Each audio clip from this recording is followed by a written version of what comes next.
तो पन्ना रोकते हुए, सुनो सुनो कुंवर, उदय सिंह का प्रस्थान। तो कुंवर उदय सिंह जो कि रुकते नहीं हैं और प्रस्थान चले जाते हैं। पन्ना उन्हें रोकने के लिए कहती है, रुकने के लिए। और जब चले जाते हैं तो पन्ना कहती है, चले गए, कुंवर का रूठना भी मुझे अच्छा लगता है। वह कहती है कि कुंवर रूठ जाते हैं तो भी उसे बड़ा अच्छा लगता है, मना लूँगी। उसे पूरा विश्वास है कि अभी कुंवर नाराज़ हैं पर बाद में वे मान जाएंगे, मैं उन्हें मना लूँगी। और फिर अपने आप से ही कहती है कि नाच गान दीपदान, इसी से चित्तौड़ की रक्षा होगी। तो कहने का मतलब उस समय मुगलों का साम्राज्य बढ़ता चला जा रहा था और चित्तौड़ की जो सीमा थी वह संकट में थी, मुश्किल में थी। और यहाँ पर अपने सुरक्षा को मजबूत बनाए रखने के लिए कोई प्रयास हो ही नहीं रहा था महाराजा विक्रमादित्य की तरफ से या फिर बनबीर की तरफ से, और सब इसी नाच गाने में मस्त थे। तो इस तरह से वह पन्ना सोचती है क्या इससे चित्तौड़ की रक्षा होगी। चित्तौड़ में यह बहुत हो चुका, बहुत हो चुका, क्योंकि महाराणा सांगा जब थे या उनके पहले उनके पूर्वज भी जो थे तो कभी इस तरह की स्थिति नहीं हुई थी। तो यह बहुत हो चुका, हद हो गई। पर और क्या करें, अब तो बनबीर का राज्य है। तो बनबीर के राज्य में चूँकि वह विलासी है, तो विलासी मतलब एकदम एकदम सुख में, जो सुख समृद्धि मतलब हमेशा ऐशो आराम सुख सुविधा में डूबा रहने वाला ऐसे प्रवृत्ति का है वह। तो और दूसरी कल्पना भी क्या कर सकते हैं। फिर तुपुर नाद करते, तुपुर नहीं होगा बल्कि नुपुर होगा। नुपुर मतलब पैरों में जो लड़कियां या फिर औरतें पैजनी पहनती हैं उसको बोलते हैं नुपुर। नाद मतलब आवाज़। तो नुपुर नाद करते हुए एक किशोरी का प्रवेश। तो किशोरी एक बालिका है, तो वह प्रवेश करती है और उसके पैरों में पैजनी है, नुपुर है, उसकी आवाज़ होती है। ओके, फिर किशोरी आती है और कहती है, किशोरी मतलब जो 12 से 15-16 वर्ष की जो बालिका है उसको किशोरी, और अगर उस उम्र का बालक है तो उसको बोलेंगे किशोर। तो किशोरी आकर कहती है कि धाय माँ को प्रणाम। वह धाय माँ पन्ना को प्रणाम करती है। पन्ना पूछती है कौन। तो किशोरी कहती है मैं हूँ सोना। अपना नाम बताती है कि वह सोना है, रावल स्वरूप सिंह की लड़की। और पूछती है कुंवर जी कहाँ हैं। तो सबसे अपना परिचय देती है सबसे पहले कि वह रावल स्वरूप की सिंह की लड़की है और कुंवर जी के बारे में पूछती है। तो पन्ना कहती है वे थक गए हैं, सोना चाहते हैं। तो सोना कहती है सोना चाहते हैं तो मैं भी तो सोना हूँ, अट्ठास करती है। तो अट्ठास मतलब हंसना। तो वह कहती है सोना चाहते हैं, सोना तो मैं भी हूँ। तो पन्ना कहती है चुप रह सोना, कुंवर जी रूठ कर सोने चले गए हैं। तुम लोग कुंवर को नाच गाने की ओर खींचना चाहती हो, तो वे नाराज़ हो गए हैं, सोने के लिए गए हैं। और तुम लोग नाच गाने की ओर खींचना चाहती हो, तो सब मिला कर के कि क्यों उनको नाच गाने की ओर खींचना चाहती हो तुम लोग। तो सोना कहती है क्या तुलजा भवानी के सामने नाचना कोई बुरी बात है। आज हम लोगों ने दीपदान किया और मन भर नाचा। यूँ नाचती है। तो किस तरह से वह उसने नाचा वहाँ पर तुलजा भवानी के सामने, तो थोड़ा सा वह नाच कर दिखाती है।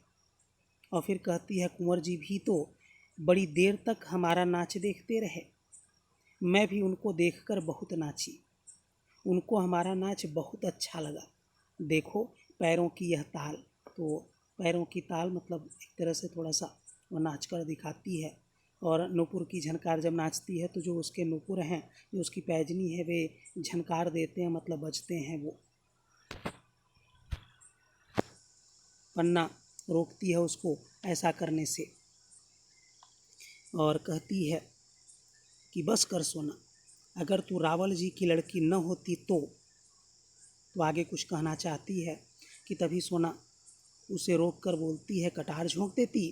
तो कटार मतलब एक तरह खंजर होता है, तलवार से थोड़ा छोटा, तो उसको कटार कहेंगे। तो कटार झोंक देती है, अर्थात कटार से मार देती। कटार अट्ठास करती है, फिर जोर से हंसती है और कहती है कि धाय माँ, तुमने उदय सिंह के सामने तो अपने पुत्र चंदन को भी भुला दिया, अर्थात तुम तो अपने पुत्र चंदन से भी अधिक प्रेम करती हो उदय सिंह से। तुम्हारा मातृत्व माँ की ममता में उदय सिंह ऐसे समाये हैं जैसे कटार को अपने हृदय में रखने के लिए म्यान ने अपना हृदय खोखला कर दिया हो। तो कहने का मतलब यह है कि ऐसा लगता है कि जैसे तुम्हारा हृदय म्यान हो गया है, जिसमें कटार या तलवार रखते हैं, और कुंवर उदय सिंह जैसे कटार, तो अर्थात उनको पूरी तरह अपने अंदर तुमने समा लिया है, छिपा लिया है। उनके लिए ही ऐसा लगता है कि जैसे तुमने अपना हृदय खोखला कर दिया हो, खोखला खाली कर दिया हो, अर्थात उसमें और कोई नहीं, तुम्हारा बेटा खुद चंदन भी नहीं, केवल उसमें उदय सिंह समाये हैं। फिर हंसती है और कहती है खोखला। पन्ना कहती है यह कविता रहने दे। तो कविता मतलब ऐसा नहीं कि गाना गा रही थी, बल्कि कविता मतलब यहाँ पर प्रशंसा, मतलब मेरी प्रशंसा मत करो, रहने दो। जानती नहीं बनवीर का राज्य है, तो इसमें बनवीर का राज्य है। अगर प्रशंसा करनी है तो उनकी करो, किसी और की करोगी या मेरी करोगी तो हो सकता है बुरा मान जाए। तो सोना कहती है ओहो बनवीर, उन्हें श्री महाराजा बनवीर कहो। बागड़ के इलाके से वे हाथी घोड़े की झूल लाए थे, तो वे महाराजा बनवीर उनको कहो। क्यों? क्योंकि भले ही राजा विक्रमादित्य हैं, पर सारा कामकाज तो वही देखते हैं, तो इसलिए उन्हें श्री महाराजा बनवीर कहो। और बागड़ एक क्षेत्र का नाम है, राजस्थान में ही है। तो वहाँ से, उस इलाके से वे हाथी घोड़े की झूल लाए थे। तो जो राजा महाराजा होते थे, जिस हाथी घोड़े से वे चलते थे, या बहुत बड़े सामंत अगर होते थे तो वे भी, तो उन हाथी घोड़ों को बिल्कुल सजाया जाता था, उनके ऊपर एक कपड़ा डाला जाता था। तो कहने का मतलब उसको झूल बोलते थे ऐसा। तो बागड़ के इलाके से हाथी घोड़े की झूल लाए थे। हाँ झूल, और इतनी बड़ी, मतलब बहुत बड़ी झूल लाए थे। और हमारे लिए भी वे एक रेशम की झूल लाए थे, और हमारे लिए भी लाए थे रेशम की झूल। मतलब झूल मतलब उसके लिए ओढ़नी, जो कि रेशम की थी। और उन्हें सिर से ओढ़कर नाचने से ऐसा लगता था, जब उस झूल को, ओढ़नी को सिर पर रखकर जब मैं नाचती हूँ, तो ऐसा लगता जैसे मकड़ी के जाले के आर पार चंद्रमा की किरणें थिरक रही हैं। तो कहने का मतलब यह है कि मैं नाच रही हूँ, मैं थिरक रही हूँ उस ओढ़नी को ओढ़कर। तो मैं इतनी सुंदर हूँ। तो ओढ़नी के बीच में जो जालीदार वह ओढ़नी है, बिल्कुल नेट जैसा, तो ऐसा लगता है कि जैसे चंद्रमा की किरणें चमकती हैं, वैसे ही मेरे अंदर, मतलब मैं एकदम चाँद जैसी सुंदर लगती हूँ, ऐसा उस ओढ़नी को ओढ़कर नाचने पर ऐसा लगता है। पन्ना कहती है बहुत नाचती, बनवीर की तुम पर बड़ी कृपा है, मतलब तुम पर बनवीर की बड़ी कृपा है, बहुत नाच रही हो। सोना कहती है द्रौपदी की चीर की तरह। तो द्रौपदी जो कि महाभारत की एक पात्र है, वह पांचों पांडवों की पत्नी है द्रौपदी। और जब जुए में सब कुछ पांडव हार गए थे, यहाँ तक कि द्रौपदी को भी दांव पर लगा दिया था और उसे भी हार गए थे, तो दुर्योधन के आदेश पर उसके भाई दुशासन द्वारा उसको घसीट कर लाया जाता है भरी सभा में, और दुर्योधन के कहने पर द्रौपदी का चीर हरण किया जाता है। दुशासन का द्रौपदी का चीर मतलब वस्त्र हरण करता है, उसको खींचता है। पर भगवान कृष्ण की कृपा से द्रौपदी की जो चीर थी वह बढ़ती चली गई। तो इस तरह से वह इतनी बढ़ गई कि दुशासन खींचते खींचते थक गया, अचेत होकर गिर गया, पर द्रौपदी की चीर का अंत नहीं हुआ। तो इस तरह से द्रौपदी की चीर मतलब यहाँ पर बहुत बड़ी से रिलेटेड, बहुत ज़्यादा से रिलेटेड है। तो जब पन्ना कहती है कि तुम पर बनवीर की बड़ी कृपा है, तो सोना कहती है द्रौपदी के चीर की तरह, मतलब बहुत अधिक, और ऐसी कृपा जो कभी खत्म ना हो ऐसा। और यह भी कहती है सोना कि आज प्रातःकाल सुबह सुबह उन्होंने, बनवीर ने मुझे बुलाया और कहा कि धाय माँ, वह बताना चाहती है कि प्रातःकाल बुलाकर उन्होंने क्या कहा। फिर वह रुकती और कहती है कि धाय माँ, तुम बुरा तो नहीं मानोगी। तो कहने का मतलब जो भी उन्होंने कहा, अगर मैं अभी बताऊंगी तो तुम बुरा तो नहीं मान जाओगी। तो पन्ना कहती है मैं क्यों बुरा मानूंगी, अर्थात बताओ। तो सोना कहती है कि उन्होंने कहा, बनवीर ने, कि महल में धाय माँ अरावली पहाड़ बनकर बैठ गई है। अरावली पहाड़ जो कि राजस्थान में ही है, और बिल्कुल अरावली पहाड़ जैसी बनकर बैठ गई है, अर्थात महल में स्थिर एक जगह बैठ गई है। अरावली पहाड़ हंसती है। तो तुम लोग बनास नदी बनकर बहो न, खूब नाचो गाओ। तो कहने का मतलब तुम बिल्कुल पन्ना की तरह महल में ऐसे बैठे मत रहो, बल्कि तुम लोग नाचो गाओ, उत्सव मनाओ, दीपदान करो। यूँ आज कोई वैसे उत्सव का दिन नहीं था, फिर भी उन्होंने कहा कि मेरे बनवाए हुए मयूर पक्ष कुंड में दीपदान करो। तो जो बनवीर ने बनवाया था मयूर पक्ष कुंड, मयूर मतलब मोर, तो मयूर पक्ष कुंड उसका नाम था कुंड का, जो कि मोर के आकार का था ऐसा कुछ, तो इसलिए उसका नाम था मयूर पक्ष कुंड। और बनवीर पन्ना से सोना से कहता है कि तुम लोग बनास नदी बनकर बहो। बनास नदी है वह भी राजस्थान में। तो बनास नदी बनकर बहने का मतलब एक जगह स्थिर मत रहो, बहते रहो, आगे बढ़ते रहो, नाचते गाते रहो, उत्सव मनाते रहो। तो और मयूर पक्ष कुंड में दीपदान करो। और तो इस तरह से दीपदान करो, मालूम हो ऐसा लगे जैसे भवसागर में, भवसागर माया रूपी संसार में आत्माएं जैसे तैर रही हूँ। तो मतलब वह कुंड भवसागर हो जाए और जो दीप हैं वो आत्मा के जैसे तैरती नजर आएं, या फिर जैसे मेघ मतलब बादल पानी पानी हो गए हों और बिजलियां टुकड़े टुकड़े हो गई हों, ऐसा प्रतीत हो। तो वो जो मयूर पक्ष कुंड में, जो उस कुंड में जो तालाब में जो जल है, ऐसा लगे कि जैसे मेघ बादल पानी पानी हो गया इधर, और जो आकाश में बिजलियां चमकती हैं वह जैसे टुकड़े टुकड़े होकर यहाँ दीपों के रूप में बिखर गई हूँ, ऐसा महसूस हो। पन्ना कहती है बड़ी उमंग में हो आज। तो उमंग मतलब जोश में।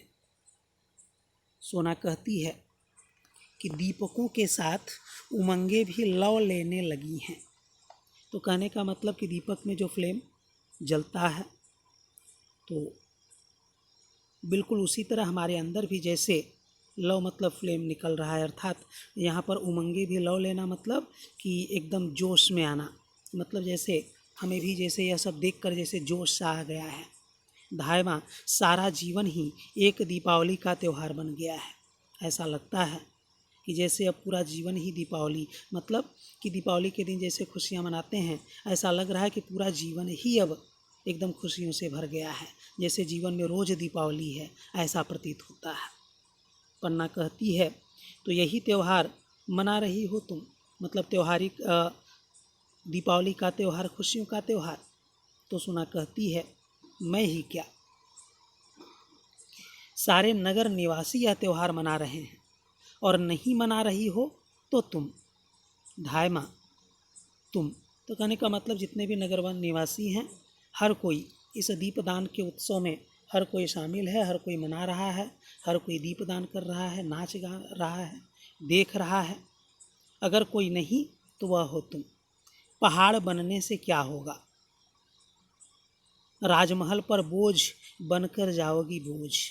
तो सोना यह कहती है पन्ना को कि तुम पहाड़ जैसी बनी हो, ऐसा मत करो, क्योंकि अगर ऐसा करोगी तो राजमहल पर बोझ बनकर जाओगी बोझ।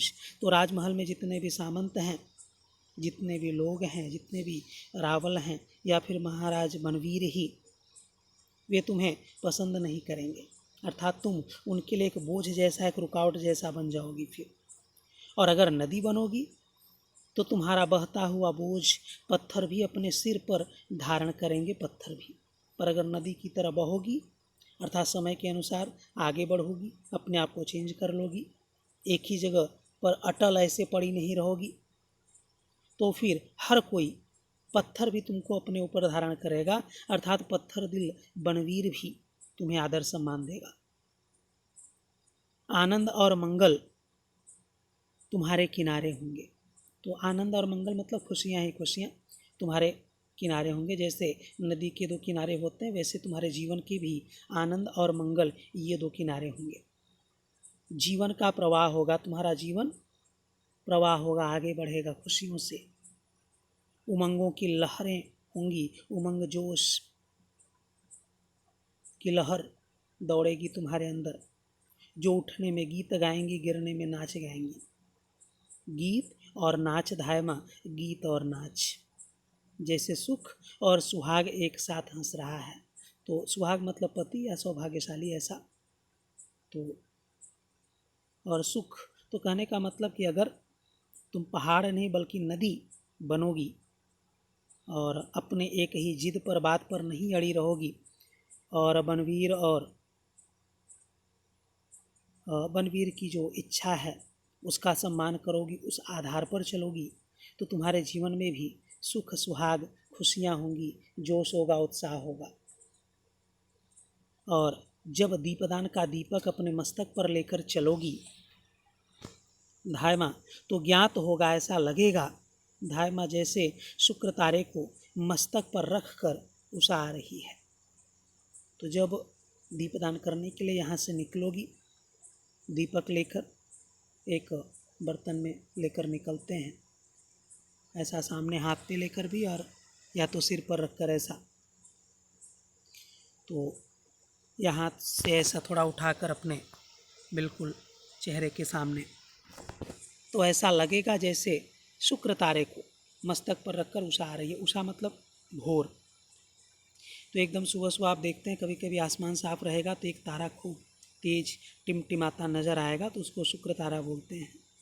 और बिल्कुल वैसे ही तुम नज़र आओगी जब दीपक लेकर निकलोगी। पन्ना कहती है, बनवीर के अनुग्रह, अनुग्रह मतलब कृपा, तो बनवीर के अनुग्रह ने तुम्हें पागल बना दिया है सोना। सोना कहती है, धायमा पागल कौन नहीं है। महाराणा विक्रमादित्य अपने 7,000 पहलवानों के साथ पागल हैं। तो जो महाराज विक्रमादित्य हैं उनको शौक है पहलवानों की कुश्ती देखने का, तो वे उनके साथ पागल हैं। मल्ल क्रीड़ा मतलब कुश्ती, मल्ल क्रीड़ा कुश्ती, क्रीड़ा मतलब खेल होता है, और मल्ल मतलब कुश्ती का जो खेल होता है। तो मल्ल क्रीड़ा ही तो उनका पागलपन है, अर्थात वे उसी में खोए रहते हैं। और महाराज बनवीर जो कि महाराणा विक्रमादित्य की आत्मीयता से पागल हैं। ये ध्यान दोगे आप कि जो बनवीर है उस पर महाराणा विक्रमादित्य जो उदय सिंह के बड़े भाई हैं, तो बनवीर पर उनकी बड़ी कृपा है, बनवीर पर बहुत भरोसा करते हैं। और इस वजह से बनवीर उसी आत्मीयता से पागल है कि उस पर महाराणा विक्रमादित्य की बड़ी असीम कृपा है। वे अपनापन का बर्ताव करते हैं, आत्मीयता मतलब अपनापन। तो वे कौन, बनवीर विक्रमादित्य के अंतःपुर में प्रलाप करते हैं। तो प्रलाप मतलब बातचीत। और विक्रमादित्य के अंतःपुर में, अंतःपुर मतलब जनान खाना, जहाँ पर स्त्रियाँ महारानी या रानियाँ जो रहती हैं महल के जिस हिस्से में, उसको बोलते हैं अंतःपुर।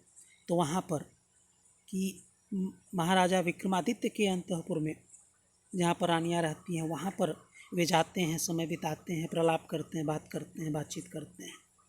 किस वजह से? क्योंकि महाराणा विक्रमादित्य की उन पर असीम कृपा है, उस पर भरोसा करते हैं। तो यह आनंद ही उनका पागलपन है। तो यह सब जो आनंद उठा रहे हैं बनवीर, तो यह आनंद ही उनका पागलपन है। सारा नगर आज के त्यौहार में पागल है, और पूरा नगर आज के इस दीपदान के त्यौहार में पागल हो चुका है। और तुम कुंवर उदय सिंह के स्नेह में पागल हो। तो धायमा को भी कहती है कि तुम भी तो पागल हो, और उदय सिंह के स्नेह में। और मैं हंसकर, मेरी कुछ न पूछो धायमा, मैं तो सबके पागलपन में पागल हूँ। मतलब सब पागल है, विक्रमादित्य पागल हैं, बनवीर पागल हैं। तो विक्रमादित्य मल्ल क्रीड़ा में पहलवानों के साथ, बनवीर विक्रमादित्य की आत्मीयता से, पूरा नगर आज के त्यौहार में, और पन्ना तुम उदय सिंह के स्नेह में, प्रेम में। और मेरी मत पूछो, मैं इन सब के पागलपन में पागल हूँ, और तुम चाहे जो कहो। हाँ, फिर वह कुंवर उदय सिंह के बारे में पूछती है, तो हाँ, कुंवर उदय सिंह कहाँ हैं? तो पन्ना कहती है कि कुंवर उदय सिंह को छोड़ो, उनको मत पूछो सोना, वे बहुत थक गए हैं, अब तो सो रहे होंगे, तुम जाओ, यहाँ कहीं तुम्हारा पागलपन कम न हो जाए। तो मतलब यहाँ देर तक रहोगी तो हो सकता है तुम्हारे पागलपन में कोई कमी आ जाए, तो जितना जल्दी हो सके यहाँ से निकल जाओ। सोना कहती है कि मेरा पागलपन? धायमा, पागलपन कहीं कम होता है? पहाड़ बढ़कर कभी छोटे हुए हैं, नदियाँ आगे बढ़कर कभी लौटी हैं, अर्थात ये सब केवल आगे बढ़े हैं। फूल खिलने के बाद कभी कली बने हैं। तो कली मतलब जो फूल खिलने से पहले जो होता है, तो जब फूल बंद रहता है तो वह कली होता है, क्योंकि खिलने के 1-2 दिन पहले वह दिखाई पड़ता है, वह बंद रहता है पूरा, उसकी सारी पंखुड़ियाँ, तो वह कली होती हैं। और जब खिल जाता है पूरी तरह तो वह फूल हो जाता है। तो इस तरह से अगर एक बार फूल बन गया, फूल खिल गया, तो फिर वह कली नहीं बन सकता। एक बार नदी आगे बढ़ गई तो लौट नहीं सकती। एक बार पहाड़ बढ़ गया, अर्थात एक बार पहाड़ बन गया तो छोटा कहाँ से होगा। तो बिल्कुल उसी तरह पागलपन कम नहीं होता। तो सब आगे बढ़ते हैं, और नहीं बढ़ती तो सिर्फ तुम सदा एक सी, पर तुम आगे नहीं बढ़ती, तुम बस सदा एक सी। मतलब तुम्हारा एक ही सिद्धांत है, महल में बैठे रहो, अपना कर्तव्य निभाते रहो, कुंवर उदय सिंह की सेवा करते रहो, बस इसके आगे तुम्हें ना तो सोचना है ना तो कुछ करना है। तुम्हारा पागलपन भी तो एक सा, और तुम्हारा यह जो पागलपन है वह भी बिल्कुल एक जैसा, जो कल था वो आज भी है। मैं रावल की बेटी हूँ, शायद सामंत की बेटी बनूँ, शायद महाराज की बेटी बनूँ, कुछ बढ़कर ही बनूंगी, पर मैं जो है रावल की बेटी हूँ। आगे चलकर सामंत की बेटी बन सकती हूँ। सामंत मतलब एक तरह से वह भी राजा ही होता है, पर वह अधीनस्थ राजा होता है। तो सामंत तो उसको बोलते हैं या तो बहुत बड़ा ज़मींदार हो और अपनी रियासतों का मालिक हो, और जो उस क्षेत्र का जो बड़ा राजा हो उसके अधीन, उसके अंडर में वह काम करे, उनको टैक्स दे, उसको भी सामंत बोलते थे। तो अधीनस्थ राजा सामंत, तो शायद उसकी बेटी बनूं, या फिर शायद महाराज की बेटी बनूं। तो महाराज हो सकता है मेरे पिता। इसी तरह महाराणा विक्रमादित्य और बनवीर के इशारों पर उनके काम करते रहें या फिर उनका समर्थन करते रहें, तो हो सकता है वे भी किसी छोटे मोटे राज्य का महाराजा बन जाएं, तो उनकी बेटी मैं बन जाऊं। तो कुछ बढ़कर ही बनूंगी। क्यों बढ़कर बनूंगी? क्योंकि मैं नदी बनकर बह रही हूँ और तुम पहाड़ बनकर बैठी हो, और तुम धायमा सिर्फ धायमा ही रहोगी, क्योंकि पहाड़ बनकर एक जगह बैठी हो। समय के साथ तुमने बदलना नहीं सीखा। पन्ना कहती है कि सोना, मुझे किसी से ईर्ष्या नफरत नहीं है, मैं जैसी हूँ अच्छी हूँ। राज सेवा में, राज्य की सेवा में जीवन जा रहा है, यही मेरे भाग्य की बात है। मतलब यही मेरे लिए बड़े भाग्य की बात है, और कुछ मुझे नहीं चाहिए। तो सोना कहती है, भाग्य तो सबके होते हैं धायमा। ये नुपुर मेरे पैरों में पड़े हैं तो इनका भी भाग्य है। क्यों? क्योंकि सोना जैसी रावल की लड़की, इतनी सुंदर, उस लड़की के पैरों में पड़े हैं, तो यह इसका भी भाग्य है। मेरे पैरों की गति में गीत गाते हैं, अर्थात जो मेरे पैरों की गति है, चाल है, उसके साथ साथ ये बजते हैं, गीत गाते हैं, तो वह भी इनका भाग्य है। ऐसा मौका इनको मिल रहा है। मेरे आगमन का संदेश पहले ही पहुंचा देते हैं। मैं जहाँ पर जाती हूँ, मेरे पहुँचने से पहले ही आवाज़ करके ये मेरा संदेश, मेरे पहुँचने का संदेश, आने का संदेश पहले से ही पहुँचा देते हैं। तो वह भी तो इनका भाग्य है। और जब मेरे पैर रुक जाते हैं तो ये मौन हो जाते हैं, चुप हो जाते हैं, वह भी इनका भाग्य है। भाग्य तो सबका होता है धायमा। तो जब मेरे पैर रुकते हैं तो ये मौन चुप हो जाते हैं, तो इसमें भी इनका भाग्य है। भाग्य तो सबका होता है धायमा। तो जितने भी लोग हैं सबका भाग्य होता है, हर कोई भाग्यशाली है, सबका अलग अलग भाग्य है। और भाग्य की बात मत करो धायमा। तुम नगर के उत्सव में भाग नहीं ले रही हो तो न लो, मत लो। महाराज बनवीर का साथ नहीं दे रही हो तो न दो। मैं कौन होती हूँ बीच में बोलने वाली।